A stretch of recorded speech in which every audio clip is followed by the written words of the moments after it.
Thanks for choosing to start the day with us. Family Life Mornings. 3 little girls. They're sisters. They've got some string and beads and a plan. They're going to make bracelets and sell them. They call it bracelets for a baby. Okay. Wait, a baby? What baby? Well, these 3 little girls got wind of the fact that their parents want to adopt.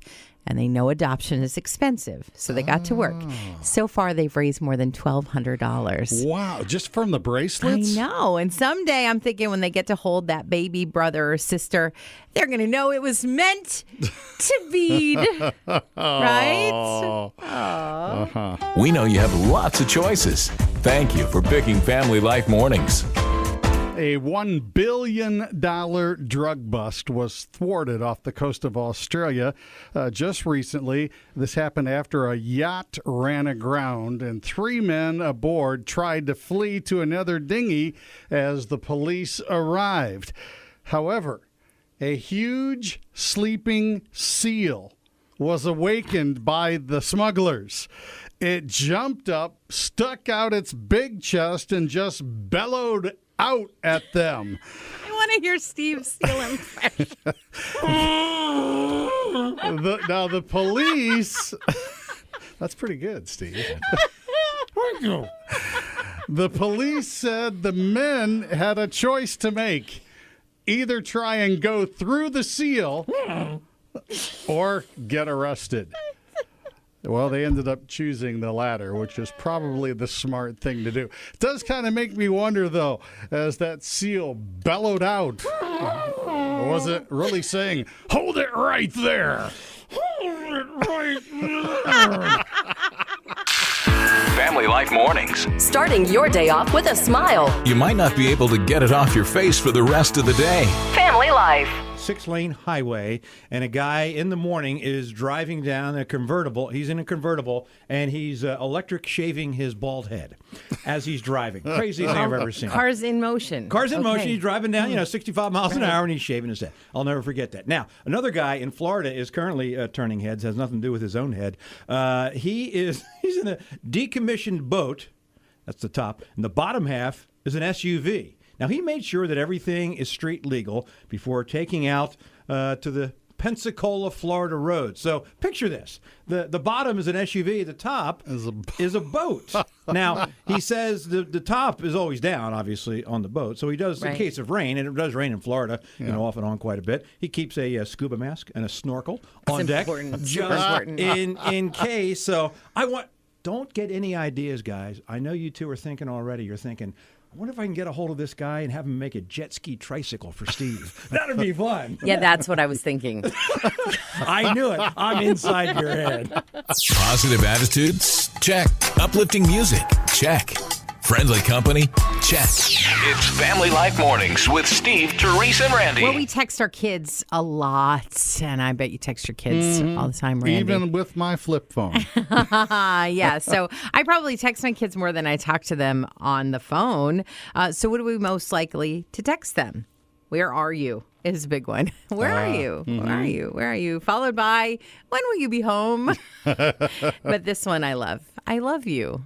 So sweet. And so if you haven't texted your kids I love you in a while, it's a good reminder to do that. And yeah, it kind of warms your heart. But no matter what you text your kids, they're probably just going to text you back one letter. K. Celebrating God's goodness and having a little fun along the way. It's Steve, Terese, and Randy on Family Life, a friend you can turn to. Boy, I'll tell you, there's one thing I wish I could say, and you guys hear me say this quite a bit. I wish I was a moose. If I had $1 for every time. Boy, you have got that. Well, and here's why I share this with my friends here in the morning. At least I wish I was this moose, the one in Wyoming that was caught, and he got away. But they found him just laying in the backyard hammock. He was with this moose, a full moose. Hanging out. Just laying there. stretched out, now, the huh? reason I wish I was a moose is because I've never been able to comfortably lay in a hammock. There's something wrong with me. Don't say anything. And that I don't seem to get comfortable. I flip out of it or do something. I don't know. It's the same thing as like floating on my back in the pool. I can't do that either. I think they're both related somehow. When I get on my back, I just don't. So Like you might be imbalanced? It's very possible. It's very possible I might be imbalanced. But here's another. I mean, the moose. They got the moose away because he was kind of tangled a little bit. Right. But he was not injured. And he left the area on his own. That's two other things that I couldn't do. I'd be injured, and they'd have to help me out. That's true. It's terrible. Here I go again. I wish I was a moose. If you could smell our morning show, it would smell like bacon and coffee and cinnamon rolls and, oh, great, now I'm hungry. This is Family Life, a friend you could turn to. Well, a man in Texas was cleaning up his house, and he came to this one room, and in the corner, he picked up a fluffy fur ball. Only all of the fluff started to scatter as he held it in his hands. Ugh. Turns out it wasn't a fur ball, but a cluster of harvest men.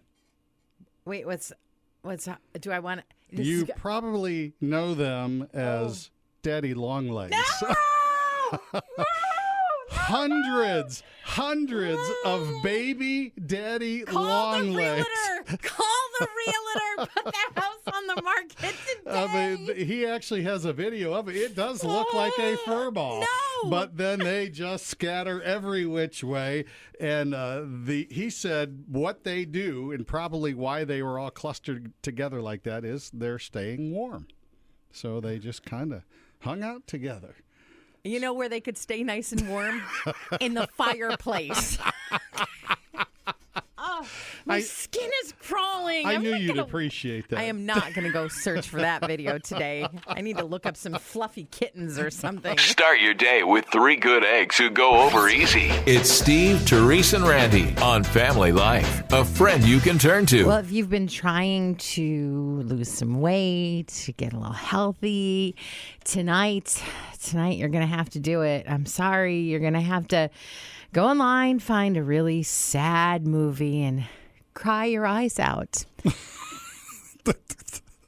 What? That's going to help me get in shape? It is. If you cry, a real cry, no fake tears, like legitimate, I can't believe it just happened tears, between 7 p.m. and 10 p.m., your body will release some cortisol, and then when you sleep, it'll help you to shed some weight. So, wow. My poor husband, he's going to walk in and be like, what are you doing? I mean, I couldn't decide if I should go to the gym or if I should do this instead. I'm going to be fine. Don't worry. Just trying to get in shape, you know. Because 3 hosts are better than 1, or 2 for that matter. This is Family Life, and we are a friend you can turn to. The last thing I want to hear is first thing in the morning, I'm doing something wrong. Yeah, I did too. I got up this morning, hopped in the shower, and came out of the shower and started getting dressed, put deodorant on, and that's not what I'm supposed to be doing. Wait, you barely did anything, and already you messed up. Well, dermatologist Dr. Sandra Lee says that you should not put deodorant on in the morning, especially if you don't want to smell bad by the end of the day. Okay. So I'm thinking, okay, what does that mean? She says your sweat glands are more dormant at nighttime. And that's when you should be putting on your deodorant before you go to bed, because it becomes much more effective. Now, I don't know about you, but I just find it a whole lot more convenient doing it in the morning. And that's my 2 cents worth. That's your 2 cents worth. Well, plus, I guess if you put it on before you go to bed, it's like, fresh and clean. That's going to be some good dreams tonight, right? They don't need a request to be your friend. They already are. Steve, Terese, and Randy on Family Life, a friend you can turn to. I love Jill Kelly. Oh, man, I'm just so blessed to have been able to be in her presence so many times. And, of course, she's the wife of Buffalo Bill great Jim Kelly. She's an author. She's a speaker. And at her heart, she is a mama and a Jesus lover. And so when she posted this online, I was like, yes, I needed to hear that. And I thought maybe you needed to hear it too. You know, something that I've learned, trying to protect, rescue, and ultimately control people ends up deeply hurting the people you love the most. It's a vicious, unhealthy cycle. oftentimes motivated by fear. She writes, after Hunter went to heaven, I instinctively became overprotective of my 2 daughters. They'd been through so much, and I desperately wanted to shield them from more heartbreak. Then Jim got cancer 3 times. And then life happens, and it's hard. The pain and the hurt continued, and I continued to try to protect, rescue, and control. Maybe in a way I was trying to protect my own heart from more pain as well. I'm not sure, but I did what I thought was best. That's what moms do because we're moms, and we love so deep and so much. But when our actions are motivated in part by fear, it's not healthy and it's not good. Somewhere in the midst of my own grief and heartbreak, I forgot that I don't know what is ultimately best for my children, but God does. He knows the end from the beginning and everything in between. He holds the universe, my heart, and the lives of my children in his loving, powerful hands. He always has been and is very much still in control. He protects, he rescues, he saves. And by his grace and mercy, I don't have to keep trying to figure it all out. I can stop trying and start trusting the one who holds it all together. Like really trusting. I don't have to be perfect because he is. So breathe and trust. You know we're friends because we're already on a first name basis. It's Family Life Mornings with Steve, Terese, and Randy from Family Life, a friend you can turn to. In celebration of Jeremy Camp's new CD, The Story's Not Over, well, we put together our own story. It went like this. Steve stood on his front porch and waved to his neighbor, a 7-foot tall man dressed as a banana. His neighbor shouted out, "What's the good word, Sunday?" And then his neighbor waved back. Just then, a dog walked by and it was very appealing. The neighbor said, "Sorry, Steve, but I got a split." Out jumped a clown holding a bouquet of balloons. And the dog takes the balloons over to Steve, and the dog is very happy because he's found a new home. and they all lived happily ever after. Well done. Amen.